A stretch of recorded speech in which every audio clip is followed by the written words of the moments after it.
আমার বন্ধুরা হযরত আব্বাস রাদিয়াল্লাহু তাআলা পানি বসিটা হাতে করে নিয়ে ঘোড়ার মধ্যে সওয়ার হইলেন। ফোরাত নদীর কিনারায় চলে গেলেন। ফোরাত নদী ওই জায়গায় জায়গা বলে আমার নানার কলিমা পড়নেওয়ালা, তোমরা তো কিছুক্ষণ আগে নামাজ আদায় করছো, তোমরা তো ভালো করে জানো সকল সময় নবী হুসেনকে মহব্বত করতো, সকল সময় নবী হুসেনকে চুম্বা খাইতো, সকল সময় নবী হুসেনকে ঘোড়া বানায়া দৌড়াইতো, সকল সময় হযরত হুসেনকে নবীজি আমার বারবার করে সঙ্গীত। এই আমার নানার খলিমা পড়নেওয়ালা, কোন অপরাধ যদি করে থাকে হুসেন করেছে, কোন অপরাধ যদি করে থাকি তো আমরা করেছি। এই ছোট ছোট মাসুম সন্তানেরা কোনো অপরাধ করে নাই। করিবে তোমার কাছে আমি বিনম্র অনুরোধ জানাবো, যদি তোমাদের মনের মধ্যে কিঞ্চিত দয়া হয়, এই যে মসজিদ আছে মসজিদের মধ্যে একটু বানিয়ে দিয়া দাও। এমন সময় দুইজন দুশ্মন আহলে বাইত একবারে আসলো। হযরত আব্বাস রাদিয়াল্লাহু তাআলা বড় খুশি হইল, মনে হয় এদের মতো নবীর মহব্বত পয়দা হয়ে গেছে।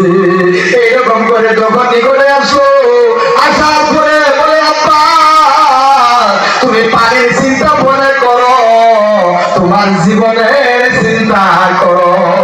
হযরত আব্বাস রাদিয়াল্লাহু তাআলা ভাবলেন মনে হয় এরা আইসা আমাকে পানি বসিটা ভরায়া দেবে, কিন্তু এখন তো উল্টাটা বললো, পানি আর দিল না।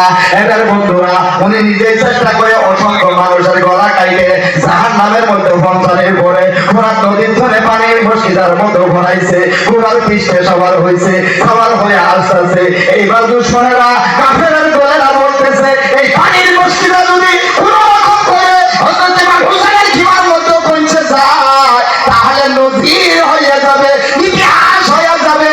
৭২ জন ব্যক্তি ৫,০০০ নয় ৬,০০০ ব্যক্তিকে কুরবান শহীদ কি করে নিস্তনাবুদ করে দিছে। গতিকে কোন পদ্ধতি নেই পানি যেন ওই হযরত ইমাম হুসাইনের খিমাতে যায় পৌঁছে না। আমার বন্ধুরা পিছন থেকে বৃষ্টির মতো তীরে আঘাত করা শুরু করলো, বৃষ্টির মতো তীর নিক্ষেপ করা শুরু করে দিল। হযরত ইমাম হুসাইন হযরত আব্বাস রাদিয়াল্লাহু তাআলা পৃষ্ঠ মুবারকের মধ্যে তীর নিক্ষেপ করা শুরু করে দিল। বৃষ্টির মতো ওনার পিছনে যখন আসা শুরু করে দিল, আমার বন্ধুরা ভাইরা যুবক ভাইরা হযরত আব্বাস রাদিয়াল্লাহু তাআলা বলছে জীবন দিব গো কিন্তু পানির বসিটা আমি ছাইরা দিব না, আমি জীবন দিব পানির বসিটা ছাইরা দিব না। এই পানির জন্য আমার নবী যাকে মহব্বত করেছে, তাদের মুখ শুষিছে, তারা পানির জন্য নালকাল করতেছে। আমি আব্বাস এইখানে জিন্দা থাকি না কি হবে, গতিকে প্রয়োজন হলে আমার জীবন কুরবান করে দেব, কিন্তু আমি পানির মসজিদা ছাড়বো না।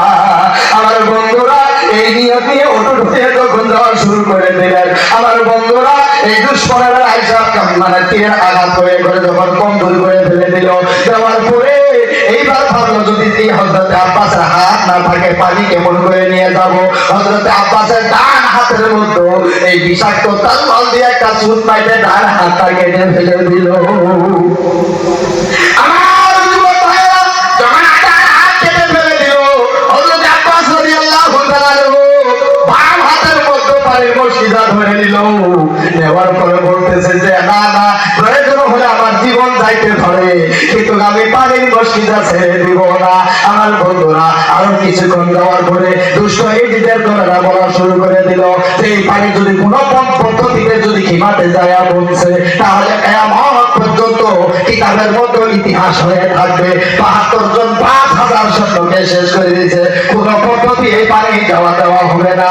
আমার বন্ধুরা আরেক দুশমন এসে বাম হাতের মধ্যে যখন তলোয়ার আঘাত করলো, হযরত আব্বাস রাদিয়াল্লাহু তাআলা বাম হাতটা কেটে পড়ে গেল। সেই সময় বাম হাত পড়ে যাবে, হযরত আব্বাস রাদিয়াল্লাহু তাআলা বলে ডান হাত আল্লাহ কুরবান হয়ে গেল, বাম হাত হয়ে উল্টাও হয়ে আছে ছিঁড়ে পড়বো। তাড়াতাড়ি করে হযরত আব্বাস পানির বসিটা মুখের মধ্যে কামড়ায়া ধরেছে যে আমার জীবন